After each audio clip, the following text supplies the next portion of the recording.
why are there such terrible leaders at the moment? Not just in the United States, but across Europe as well. I mean, terrible in terms of there's no vision, there's no strategy. It's very dishonest. It's all about managing narratives.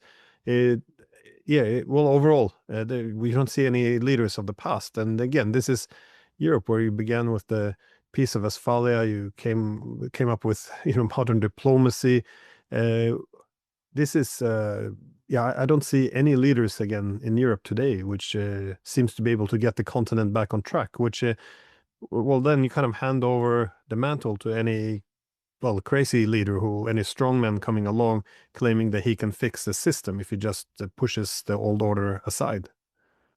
I think one of the greatest lies in our lives is that the meritocracy promotes the best leaders. Okay, so if you went to Yale, if you went to Harvard, if you went to Oxbridge, if you went to the Sorbonne, then you are the best and the brightest, and therefore you should rule. I went to Yale, okay, and I can tell you right now that if you go to a place like Yale, you're not taught how to think critically. You're not taught how to be imaginative, how to have empathy, how to be resilient. You're taught how to speak in a very nice, articulate manner and to conform to the status quo, okay? So if you look at the ruling class in America, the vast majority of people in Washington, D.C., of the financial elite in Wall Street, the Silicon Valley, the media, okay, the universities, they all went to a few schools.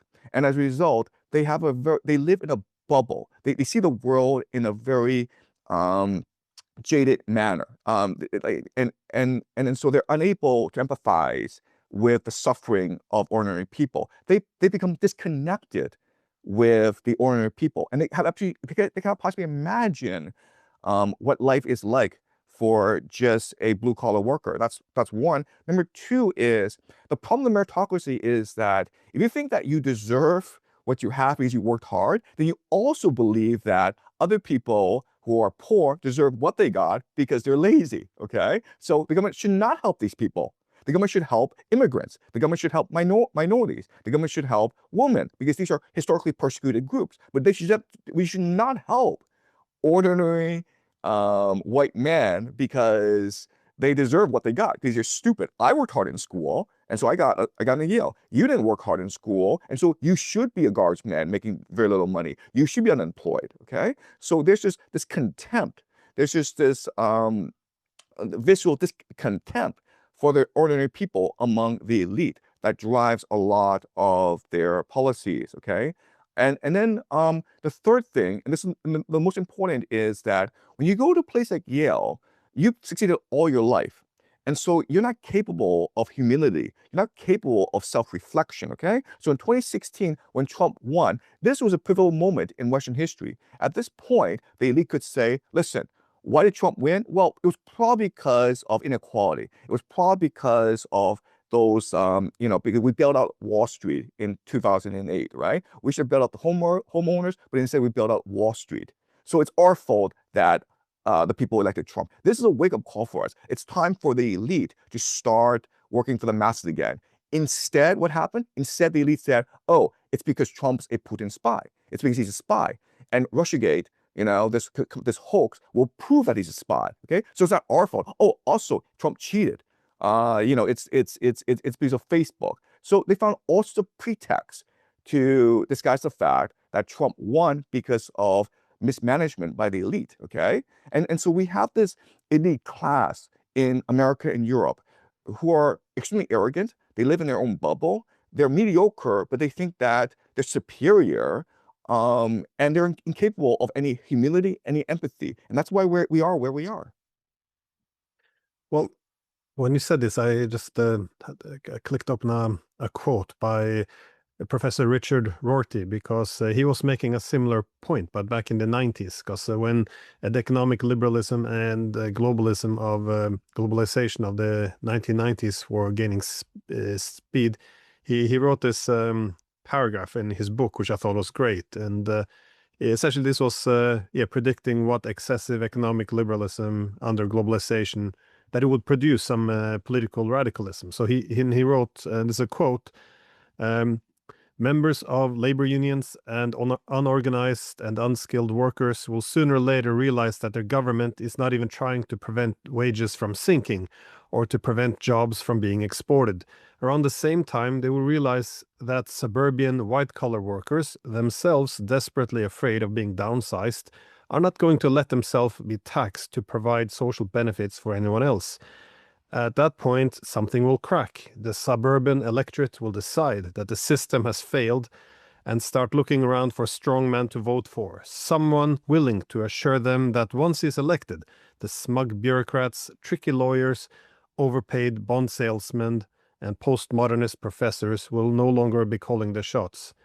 Once the strongman takes office, no one can predict what will happen. Unquote. This is That's this is exactly right. 1998. This is Yep. Yep. how That's can you exactly better right. describe what happened? Yep. That's exactly what happened. Exactly. So it's rooted in globalization and the excess of economic liberalism. Is this what caused the problems which introduced the strongman, or how? Yeah. Look, I mean, look, you go back to 1970s. And if you were living in the West at that time, right? Australia, Canada, Europe, America, you had the best life, right? Because you just worked in a factory, and your wife could just sit at home and be you know just be just look after the kids. You had three kids. You had two cars. You could vacation in the winter and in the summer. You had a cottage probably. All three of your kids could go to university, right? And we're talking about like just a factory worker and like this is a single household, okay? But then you had the Reagan Revolution. You had the rise of Margaret Thatcher in Britain, and then you had the rise of neoliberalism, which allow for the congregation, the consolidation of wealth in the 1%. You also had globalization, so wealth was being transferred from the developing world into the developed world to create these speculative financial products like derivatives, right? So it went all wrong with the Reagan Revolution and the rise of neoliberalism, and that's the root of all the issues that we have today. So what are we looking at there then? Because I think people are maybe often they get too focused on the whatever Trump says today or this week. But what is in the wider? Again, take a step back. Are we looking at the meltdown of the existing international order? They're both the economic, the security aspect. I mean, the political system. What are you seeing here? Yeah, so the idea that Mark Carney has, right? Like, we'll just pivot to China. It's not going to work. Um, and the reason why is that China doesn't want to be the hegemon of the world. It doesn't want to be the military superpower. It doesn't want to control the seas the way America does. Okay, the American empire is a unique time in history. It was really not sustainable.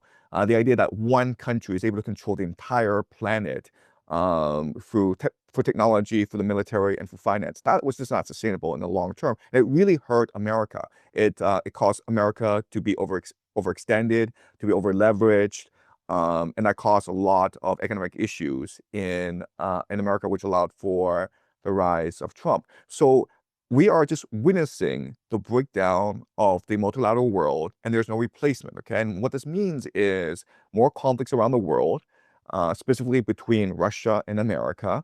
But there's talk of America attacking Iran at any point. Okay, that's one thing we'll see. Second thing is we will see the breakdown of global trade. So more countries will retreat onto themselves and impose tariffs to protect their local economies.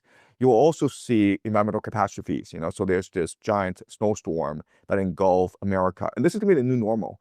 You're going to see radical climate change over the next few years that are going to strain the country's resources, which forces them to be more militaristic. For example, in the case of Japan, but also much more protectionist. Okay, so this is the reality that we're moving towards, and it's very similar to basically the world in 1930s. The Great Depression, right before the start of World War II.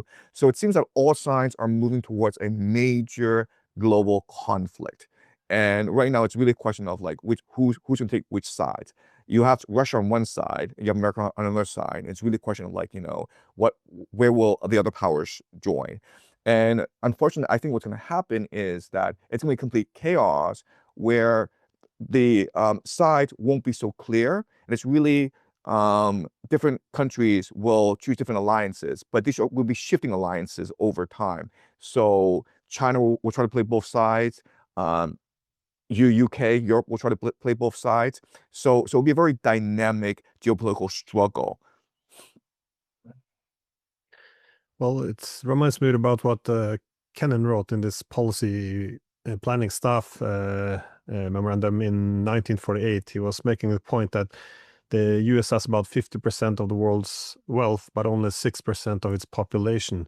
So this would, well, more or less, it would require some manipulation of the system because people would be envious and resentful